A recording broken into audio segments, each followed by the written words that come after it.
सकते हैं कि जो दो अलग अलग प्रकार के स्टूडेंट्स हैं उनकी कुछ प्रॉब्लम्स हैं। जैसे कि एक स्टूडेंट वो है जिन्होंने अभी पढ़ाई स्टार्ट की है, जिन्होंने अभी क्या किया, पढ़ाई स्टार्ट की है, और एक वो स्टूडेंट है जो कि अपना एक बार, याद कितना भी हो लेकिन एक बार अपना सिलेबस कंप्लीट करके बैठे हैं, बस अब उनको क्या करना है, रिवाइज करना है, मल्टीपल रिवीजन करने हैं। तो उन दोनों की स्ट्रेटेजी भी अलग अलग होगी।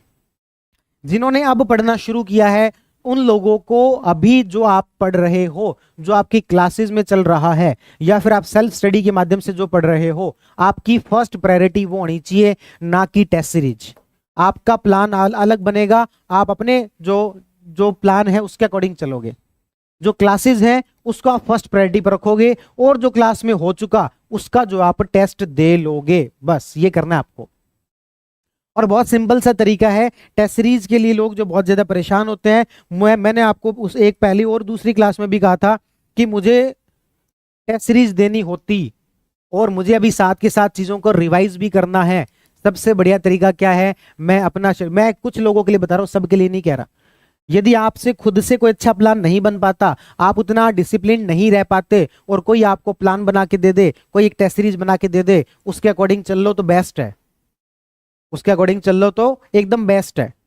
मैं ये जो बात बता रहा हूं वो किसके लिए बता रहा हूं, पहला जिन्होंने मान लो कि टेस्ट सीरीज ज्वाइन नहीं की, या फिर मान लो जिन्होंने 2 टेस्ट सीरीज ज्वाइन कर ली, या फिर मान लो कि जिनका अभी कोर्स चल रहा है, अभी तो वो सेल्फ स्टडी कर रहे हैं, उनके लिए बता रहा हूं। मान लेते हैं कि आपका अभी सेल्फ स्टडी का चल रहा है और आपने अभी तक पॉलिटी ठीक से पढ़ी नहीं है, तो आपने अपना टारगेट बनाओ कि अगले 4 महीने को मुझे किस तरीके से प्लान करना है। उसके अंदर मान लेते हैं कि अगले 10 दिन जो है आपने पॉलिटी पढ़नी है, तो पॉलिटी को कंप्लीट तब मानोगे जब आप पॉलिटी के 2-3 पेपर दे लोगे, 200 से 300 क्वेश्चन अटेम्प्ट कर लोगे। आप कहोगे 200 से 300 क्वेश्चन मिलेंगे कहां से, बहुत सिंपल है, पीवाईक्यू कर लो सबसे पहले तो, उसके बाद मार्केट से कोई भी टेस्ट सीरीज उठा के ले आओ भले, या फिर जो वो आप कोई ज्वाइन कर सकते हो, या फिर जो आप कहीं से भी मार्केट से टेस्ट सीरीज उठा के ले आओ, प्रिंट आउट रेट पर मिल जाती है। तो आपको पॉलिटी कंप्लीट कब मानेंगे, जब 200 से 300 क्वेश्चन हम उसके कर चुके हैं। अब अगले 10 दिन जो मेरा क्या है, मुझे ज्योग्राफी पढ़नी है, तो मैं ज्योग्राफी को इस तरीके से करूंगा। मान लो किसी ने 2 टेस्ट सीरीज ज्वाइन कर ली, तो बहुत सिंपल है कि आपका प्लान एक के अकॉर्डिंग होना चाहिए। उसके अंदर मान लेते हैं पहला पेपर जो है ज्योग्राफी का है, दूसरा पेपर इकोनॉमी का है, तीसरा पेपर हिस्ट्री का है, और दूसरी कोई है उसके अंदर पहला पेपर हिस्ट्री का है, दूसरा ज्योग्राफी का है, तीसरा इकोनॉमी का है। मैं कह रहा हूं आपने इसके अकॉर्डिंग प्लान कर लिया, सिंपल है। आपको पहले हफ्ते सिर्फ और सिर्फ क्या पढ़नी है, ज्योग्राफी ही पढ़नी है, दूसरे हफ्ते सिर्फ यही पढ़नी है, तीसरे हफ्ते यही पढ़नी है। अब एक बात बताओ, जब हिस्ट्री का पेपर है तो ये वाला हिस्ट्री का पेपर यहां पर अटेम्प्ट कर लो, कंफ्यूज होने की यहां पर कोई आवश्यकता ही नहीं है। तो अपना प्लान बनाओ, उसके अकॉर्डिंग चलो, और बस इन चीजों का आपको ध्यान रखना है कि कंटेंट वगैरह की जो मैं बात बता रहा था। फिर मैं आपको कह रहा था कि स्टूडेंट जो कितने प्रकार के हैं, 2 प्रकार के, एक जिन्होंने स्टार्ट किया है और एक जो कि अपना सिलेबस कंप्लीट करके बैठे हैं। जिन्होंने स्टार्ट किया है उनको एक बात का ध्यान रखना है, आपके पास में जितना टाइम है उसमें सब कुछ कवर करने की कोशिश मत करना। आप ये चाहो कि हम सब कुछ कवर कर लें, ऐसा देखो टेक्निकली संभव है नहीं। जिस व्यक्ति ने 2 साल में सब कुछ कवर किया और आप चाहते हो कि हम 4 महीने में सब कुछ कर ले, तो सब कुछ कवर करने के पीछे मत भागना। आपको फर्स्ट प्रायोरिटी पर किन को रखना है, हाई प्रायोरिटी सब्जेक्ट्स। मैंने आपको वीडियो बना के बताया हुआ है प्रॉपर, यदि आपको नहीं मिले तो मैं बता दूं, वो सबसे पहली जो स्लाइड लगाई थी कि कहां से पढ़ना है, आपकी स्ट्रेटेजी क्या होनी चाहिए। हाई प्रायोरिटी सब्जेक्ट्स मैंने आपको बताए हुए हैं, उन हाई प्रायोरिटी सब्जेक्ट्स को पहली प्रायोरिटी पर रखोगे सब कुछ कवर करने की बजाय। कौन से हैं वो हाई प्रायोरिटी सब्जेक्ट्स, सबसे पहले तो पूरा राजस्थान ही हाई प्रायोरिटी में आता है। उसके अंदर यदि अपन राजस्थान हिस्ट्री को थोड़ा सा छोड़ दें, कल्चर हाई प्रायोरिटी में है, पॉलिटी भी इंपॉर्टेंट है ही, और ज्योग्राफी भी है, और इकोनॉमी भी है। उसके बाद हाई प्रायोरिटी में आपके करंट अफेयर आते हैं, और इकोनॉमी आती है, और पॉलिटी आती है। आप कहोगे अच्छा खुद पढ़ा रहे हो इसलिए कह रहे हो, अरे भाई साहब पॉलिटी के 25 क्वेश्चन आते हैं लगभग, और 2023 वाला जो प्री था उसमें तो पॉलिटी आसान और पूछी थी। 25 क्वेश्चन इसके आते हैं, 20 क्वेश्चन इकोनॉमिक सर्वे के आते हैं, और 15 क्वेश्चन इकोनॉमिक सर्वे के मान लो, और करंट अफेयर के मान लो कितने क्वेश्चन, 20 क्वेश्चन, ठीक है। और एक आपके बचता है क्या, मैथ्स और रीजनिंग, जिसमें कि 10-10 क्वेश्चन ऑलमोस्ट फिक्स है, और यदि किसी की मैथ बैकग्राउंड है तो वो उनके लिए ऑलमोस्ट फ्री के नंबर है। फ्री के नंबर कैसे, तो 15 से 16 आप इजीली सही कर सकते हो, इजीली। जो मैथ बैकग्राउंड के हैं उनको इनमें 20 में से कम 18 का टारगेट लेके चलना चाहिए, और जो मैथ बैकग्राउंड के नहीं भी है उनको भी कम से कम 13-14 सही करने चाहिए। यहाँ पर 5-6 क्वेश्चन का आपको छूट दी मैथ वालों के अंदर, लेकिन कम से कम 13-14 आपको यहाँ पर सही करने पड़ेंगे, और जिनका मैथ बैकग्राउंड है उनको यहाँ पर 18 क्वेश्चन सही करने पड़ेंगे। तो ये आपके हाई प्रायोरिटी सब्जेक्ट हैं।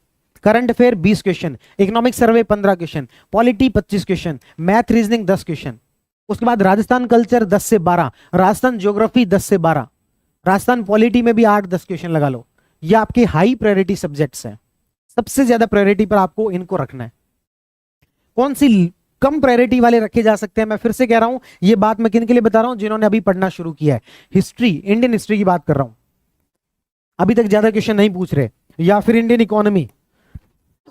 इंडियन इकोनॉमी को यदि अपन पीवाईक्यू को ढंग से ऑब्जर्व करें तो 5 से 7 टॉपिक है जिस पर लगातार क्वेश्चन पूछे जा रहे हैं, 5 से 7 टॉपिक। और ये सारे जो है पीवाईक्यू एनालिसिस की एक सीरीज चलाएंगे अपन, उसके अंदर सारी डिटेल में बात करेंगे। केवल क्वेश्चन पढ़ के बता दिए और उसके आंसर बता दिए, ये नहीं, आपको एनालिसिस बताएंगे किस तरीके से उसको ठीक तरीके से ऑब्जर्व किया जाता है, कि कौन से टॉपिक से क्वेश्चन पूछे जा रहे हैं, वो थीम्स कौन सी है जो कि आरपीसी ज्यादा उसको प्रेफर कर रही है। ठीक है, तो अपन यहां पर बात क्या कर रहे हैं, Indian history, Indian economy, Indian geography भी बहुत ज्यादा, जितना आपको इनपुट उसके अंदर देना पड़ता है उतना आउटपुट इंडियन ज्योग्राफी के अंदर नहीं मिलता। तो ये आपके लिए कम प्रायोरिटी पर होंगे। किन के लिए, फिर से सुन लो, किन के लिए, जो कि अभी स्टार्ट किए हैं पढ़ना, उनको कह रहा हूं कि आपको हाई प्रायोरिटी पर इन सब्जेक्ट्स को रखना है, जो कि मिनिमम इनपुट के साथ आपको मैक्सिमम आउटपुट देके जाएंगे। और दूसरे वो सब्जेक्ट जो कि कंप्लीट कर चुके हैं, तो सर आप लोग प्लीज सारा ही पढ़ लेना ना, आप लोग तो अपना सारा सिलेबस ऑलमोस्ट कर चुके हो ना। आपको यदि कोई छोड़ना हो तो कोई एक आधा सब्जेक्ट छोड़ देना। फॉर एग्जांपल कोई साइंस के अंदर फिजिक्स और केमिस्ट्री एक एक क्वेश्चन आता है मुश्किल से, और उसका कोई सिलेबस और नहीं है ढंग का। ये कह दिया दैनिक जीवन में उपयोग आने वाले विज्ञान। अब दैनिक जीवन में तो सब कुछ उपयोग आता है, कौन सी ऐसी चीज है जो साइंस से नहीं चल रही। तो फिजिक्स और केमिस्ट्री आप यहां पर छोड़ सकते हो। उसके बाद बायो के अंदर 2 से 3 टॉपिक ऐसे हैं जो कि रिपीटेडली पूछे जा रहे हैं। आप यदि आरएस के पिछले 5 सालों के पेपर उठा के देख लो, डिजीज के अंदर मलेरिया फिक्स कर रखा है इन्होंने, और ब्लड ग्रुप के अंदर ओ ब्लड ग्रुप फिक्स कर रखा है इन्होंने। तो यदि अपन और थोड़ा सा डेप्थ में जाए ना कि क्या पूछ रहे हैं ये, तो बहुत लिमिटेड है बायो। जितनी बड़ी बायो है उतना पढ़ने की होती नहीं है, सेल वगैरह इतना कोई पूछता नहीं है। ज्यादातर तो वो क्या पूछते हैं, ये जो आपके न्यूट्रिशन पोषक तत्व वगैरह है इसको ज्यादा पूछते हैं, एक डिजीज पूछते हैं, 3-4 एक टॉपिक है बस, एक ब्लड ग्रुप वाला टॉपिक है, 3-4 टॉपिक है जिसके अराउंड ये घूमते हैं। तो आप ये यहाँ पर लिमिटेड पढ़ सकते हो, फिजिक्स केमिस्ट्री को छोड़ सकते हो, बाकी चीजें पढ़ लो। और दूसरी एक और बात बता दूं, बहुत सारे स्टूडेंट ऐसे पूछते रहते हैं कि सर हमने ना प्री की तैयारी ऑलरेडी बहुत अच्छे से कर रखी है, अब मुझे जो मेंस की तैयारी अच्छे से करनी है, ये टाइम जो ना 4-5 महीने हमें ज्यादा लग रहा है, आप ये बताओ कि हम इस टाइम को मेंस के लिए कैसे यूटिलाइज करें। तो देखो सर बहुत सिंपल सी बात है, ऐसा सिलेबस जो कि प्री प्लस मेंस में है उसको अच्छे से तैयार करके छोड़ लो, ताकि प्री के बाद आपको इस सिलेबस में मेहनत ना करनी पड़े। कौन से सिलेबस की बात करो, थोड़ा एग्जांपल के साथ बताओ। तो सर फिजिक्स केमिस्ट्री मैं प्री के लिए छोड़ने को कह रहा हूं, लेकिन वो स्टूडेंट जो कि मेंस के लिए अभी से प्रिपेयर होना चाहते हैं, आप फिजिक्स केमिस्ट्री का मेंस का सिलेबस अच्छे से पढ़ लो। उसमें से एक आधा क्वेश्चन प्री वाला गिर गया तो बढ़िया बात है, नहीं गिरा तो हमने मेंस की तैयारी कर ली। ऐसे ही बाकी सब्जेक्ट्स के अंदर भी जो मेंस वाले टॉपिक हैं उनको साथ के साथ प्रिपेयर कर लो। फॉर एग्जांपल पॉलिटी है तो पॉलिटी के अंदर डायनेमिक्स पॉलिटिक्स जो है उसको साथ के साथ प्रिपेयर कर लो। हर सब्जेक्ट के अंदर 2-4 ऐसे टॉपिक हैं। स्टेट पॉलिटी के अंदर मेंस के हिसाब से अभी प्रिपेयर कर लो। तो जिन लोगों के पास खूब टाइम लग रहा है, जिन लोगों ने अभी मेंस दिया हुआ है, वो अपने मेंस के रिजल्ट का वेट कर रहे हैं, उनको लगता है कि हमारे पास टाइम ज्यादा है, तो वो ऐसे सब्जेक्ट्स को ज्यादा अच्छे से कर लो जो कि प्री प्लस मेंस में आते हैं। और जैसे ही प्री खत्म हो जाए आपके पास सिर्फ एक टारगेट होना चाहिए कि हाँ अब हमें सिर्फ वो सब्जेक्ट पढ़ने हैं जो सिर्फ मेंस में आते हैं। ठीक है, और जिन्होंने स्टार्ट किया है वो भाई कुछ सब्जेक्ट छोड़ भी सकते हैं यदि आपको लास्ट में लगे तो। लेकिन अभी आपके पास कितना टाइम बचा हुआ है, 4 महीने बचे हुए हैं, 4 महीने सफिशिएंट है। यदि ठीक तरीके से एक्शन लोगे तो ज्यादातर चीजें आप कर सकते हो। इसमें से ऐसी कोई चीज नहीं है जो कि आप अटेम्प्ट ना कर पाओ, ज्यादातर चीजें आप कर सकते हो।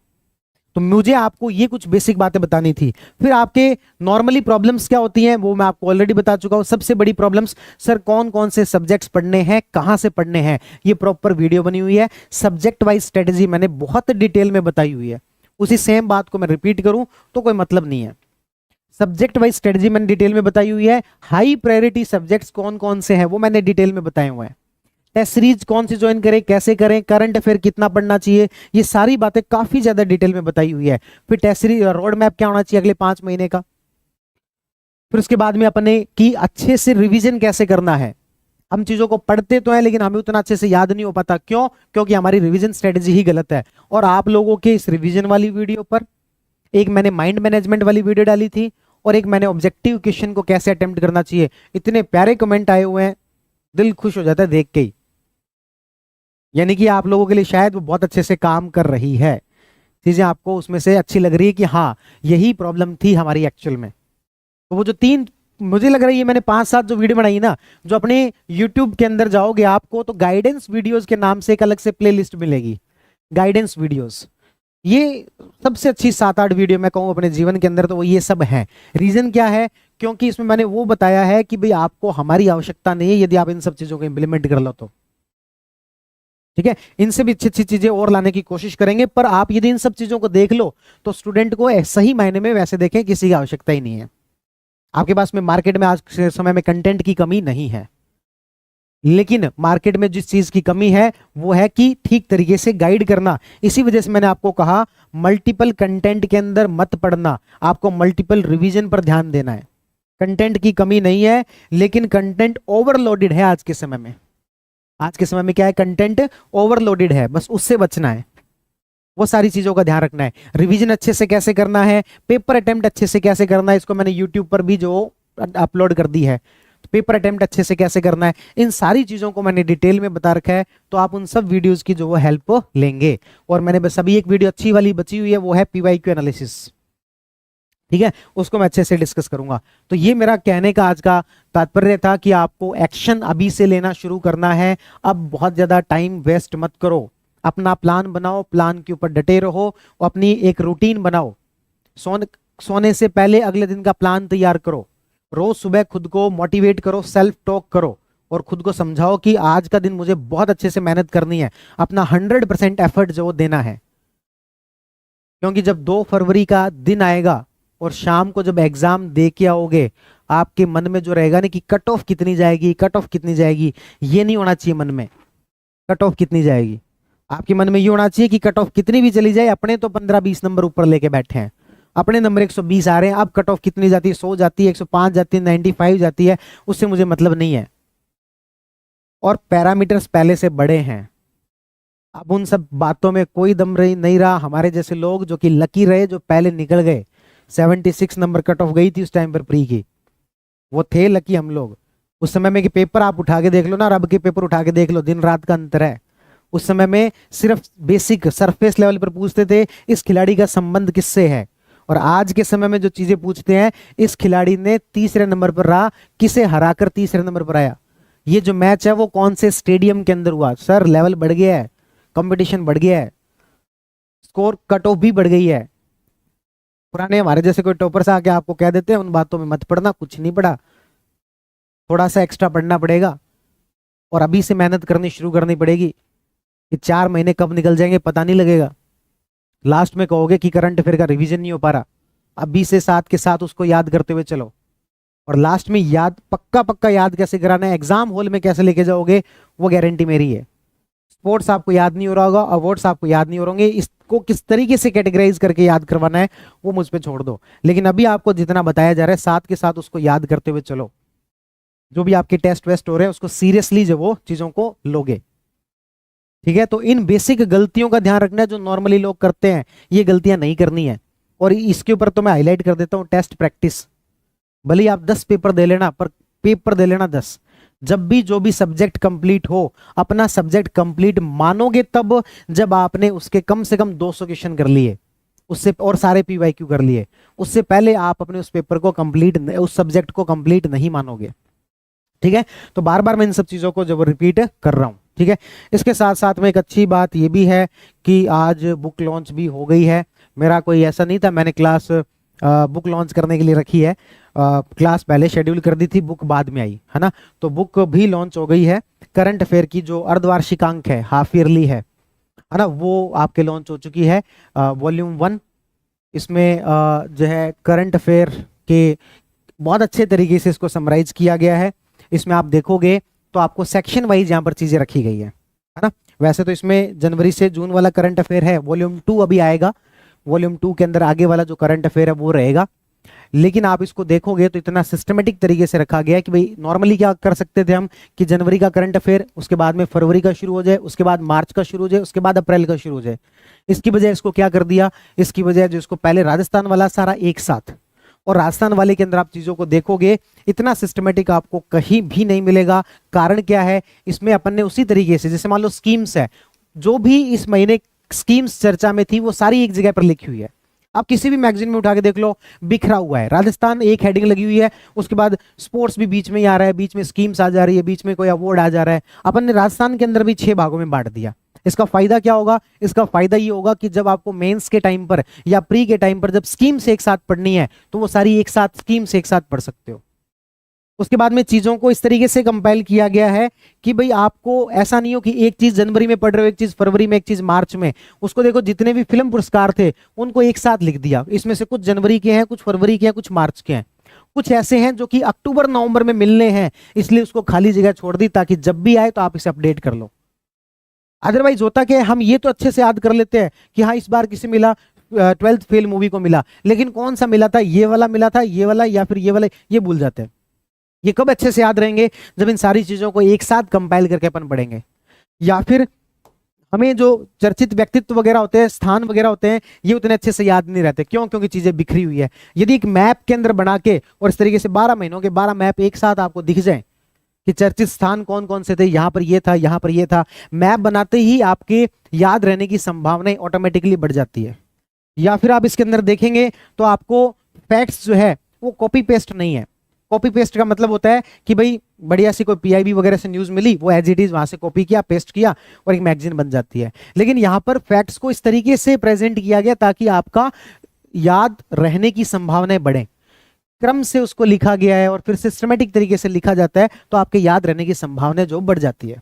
ठीक है। और इसके अलावा अपन देखते हैं तो इसके अंदर कुछ नई चीजें भी अपडेट की गई है। फॉर एग्जांपल कि फरवरी में कोई खबर आई और उसके अंदर हो सकता है कि सितंबर में वो चीज अपडेट हो गई। ये बुक तो जनवरी से लेकर जून तक की है, तो जैसे मान लो ये 30 सितंबर 2024 को नए वायुसेना के अध्यक्ष बन गए। अपने जो मैगजीन के अंदर लिख के दिया था उसमें वायुसेना के अध्यक्ष कौन थे, विवेक चौधरी, लेकिन अब क्या हो गया, वो चेंज हो गए, तो वो यहाँ पर इसके साथ साथ यहीं पर बता दिया। तो इस तरीके की चीजों के साथ में ये बुक है। आप इस बुक को 1-2 दिन में आपको बुक स्टोर पर किसी भी राजस्थान में कहीं पर भी जाओगे आपको मिल जाएगी। बाकी मेहता बुक डिपो इसका डिस्ट्रीब्यूटर है। ठीक है, तो ये बुक है। ठीक है, तो ये बुक है, आप कहीं से भी इसको खरीद सकते हैं और ऑनलाइन भी आप इसे खरीद पाएंगे। अपनी ऐप पर ये ऑनलाइन जो वो रहेगी, अपनी ऐप पर खरीद पाएंगे। परसों तक आपको अपनी ऐप पर एक अलग से ऑप्शन दिख जाएगा जहां पर कि आप बुक खरीद पाएंगे। प्राइस ज्यादा रखे नहीं है, आप यहां पर देख पा रहे होंगे 125 रुपीज के जो रखे गए हैं। एक महीने की करंट अफेयर के 20 रुपए तो बिल्कुल सामान्य सी बात है और 6 महीनों के 120 रुपए बनते हैं। ठीक है, तो इतना नॉर्मल सा इसमें प्राइस रखा गया, बहुत लंबा चौड़ा प्राइस नहीं रखा गया। तो इस तरीके से देख लेना करंट अफेयर को कंपाइल करके। पीडीएफ देखो, पीडीएफ तो मैं दे ही रहा हूँ ना, मंथली वाली पीडीएफ तो मैं दे ही रहा हूँ। ठीक है, इसको हमने बस थोड़ा सा सिस्टमेटिकली अरेंज और किया है, बस बाकी तो वही चीज है ना। तो आपको मैं पीडीएफ तो दे ही रहा हूँ, लेकिन इसके अंदर चीजों को थोड़ा बहुत कुछ अपडेट करना मैं क्लासेस में तो मैं करवा ही दूंगा। क्लासेस में तो ये सारी, जैसे मान लो ये वाला कोई अपडेट है तो ये तो मैं जब सितंबर का करंट अफेयर आपको करवाऊंगा तब सारी चीजें करवा ही दूंगा ना। वो उस प्रकार की चिंता मत करो कि भाई हमें यदि बुक नहीं ली तो फिर तो वो तो मैं करवाऊंगा ही। ठीक है, बस हमने चीजों को यहाँ पर सिस्टमेटिकली अरेंज किया है और इस तरीके से एक जो बुक के रूप में से ले आए। शुरुआत में तो मुझे इसका कोई फायदा नजर नहीं आ रहा था, मैं यार पीडीएफ जब दे रहे हैं तो बुक का मतलब क्या है, कहीं से भी प्रिंट आउट निकलवा लो। लेकिन फिर बहुत सारे जब स्टूडेंट इतने सारे, मतलब कि दिन में कम से कम भी हमें 20-25 फोन इस बात के आते थे कि सर्वे की बुक कब आएगी। अब यार प्रिंट आउट दे, वो पीडीएफ दे रखी है ना, उसे प्रिंट आउट निकलवा लो। नहीं सर, हमारे यहाँ पर पीडीएफ का प्रिंट आउट निकलवाना महंगा पड़ता है। 1 रुपए में 1 पेज के 3 रुपए 2 रुपए तक ले लेते हैं, इसलिए बुक के रूप में हमें चाहिए। तो फिर इसलिए हमने मजबूरी में ये निकालना पड़ा। बाकी आप लोगों के ऊपर है, आप लोग जैसा ठीक मानो उसके लिए कर लेना। ठीक है, अपने कॉम्बो कोर्स के अंदर क्या क्या चीजें हो चुकी है वो भी मैं बता ही देता हूँ। हालांकि अपन यूट्यूब पर मार्केटिंग करते नहीं है, ऐसे हमारी टीम बिल्कुल हमारी आलोचना करती रहती है कि कुछ तो बता दिया करो। अपने कोर्स के बारे में बताते नहीं हो, 1-1, 2-2 घंटे पढ़ा के चले जाते हो। स्टेट पॉलिटी 3.25 घंटे पढ़ा दी, एक बार भी अपने कोर्स के बारे में नहीं बोला। है, लोग जो वो 1 घंटे में 5 बारी बोलते हैं, ठीक है, आप बोल ही नहीं रहे। तो भाई सिंपल सी बात है कि कॉम्बो कोर्स के अंदर अपने 3 सब्जेक्ट कवर किए जा रहे हैं, जिसमें कि करंट अफेयर पूरा है, उसके अंदर इकोनॉमिक सर्वे 2 साल का है, और पॉलिटी है। पॉलिटी के साथ साथ में एज ए गिफ्ट आपको स्टेट पॉलिटी भी इसी के अंदर जोड़ दी गई है। इसके साथ साथ में इसी के अंदर रिवीजन क्लासेस भी जोड़ दी गई हैं। सारे सब्जेक्ट्स की, 1-2 को छोड़ के सारे सब्जेक्ट्स की रिवीजन क्लास आपको इसके अंदर मिलने जा रही है, ठीक है, लगभग 120 से 150 घंटे में। जैसे मैंने पॉलिटी और स्टेट पॉलिटी की बनाई है, पॉलिटी स्टेट पॉलिटी में एक दोनों में वीडियो बाकी है, बाकी मैंने स्टेट पॉलिटी और पॉलिटी की रिवीजन वीडियो बनाई है। ऐसे ही सारे सब्जेक्ट्स की, 1-2 सब्जेक्ट को छोड़ के सारे सब्जेक्ट की रिवीजन वीडियो मिल जाएगी। उसका मैंने शेड्यूल प्रॉपर डाला हुआ है, कौन से सब्जेक्ट की रिवीजन वीडियो होगी वो मैंने प्रॉपर डाली हुई है। इसके साथ साथ हमारी टेस्ट सीरीज भी चल रही है। टेस्ट सीरीज के जो भी क्वेश्चन पेपर हैं और जो भी आंसर है उसकी पीडीएफ भी आपको इसी कोर्स में मिल रही है। हालांकि हमारी टेस्ट सीरीज अलग से है, उसको यदि आप लेते हो तो उसके अंदर आप पेपर भी अटेम्प्ट कर पाओगे, उसमें आप वीडियो डिस्कशन भी जो है देख पाओगे। लेकिन 4 चीजें होगी, पेपर अटेम्प्ट करना, वीडियो डिस्कशन, क्वेश्चन की पीडीएफ और आंसर की पीडीएफ। ये 2 चीजें हम कॉम्बो वालों को भी प्रोवाइड करवा रहे हैं। जैसा कि मैंने कहा था, यदि आपने कोई सब्जेक्ट पढ़ लिया उसको पूरा तब मानोगे जब कम से कम 200 क्वेश्चन उस सब्जेक्ट के पूरे कर चुके होंगे आप। तो स्टूडेंट ने कहा सर 200 क्वेश्चन है कहाँ में, अच्छे क्वेश्चंस तो दो। तो अच्छे क्वेश्चंस प्रोवाइड करवाने के लिए मैंने आपको जितने भी क्वेश्चंस हमारे हो रहे हैं उनकी पीडीएफ और उनके आंसर्स की जो पीडीएफ है वो भी उसी के अंदर अवेलेबल करवा रहे हैं, ठीक है। तो इस तरीके का कॉम्बो कोर्स है। इसके अलावा एक मैथ्स रीजनिंग का चल रहा है और एक टेस्ट सीरीज वाला चल रहा है। सारी विशेषताएं आप ऐप पर जाके देख सकते हैं, उसके अकॉर्डिंग आप अपना डिसाइड जो वो कर सकते हैं। बुक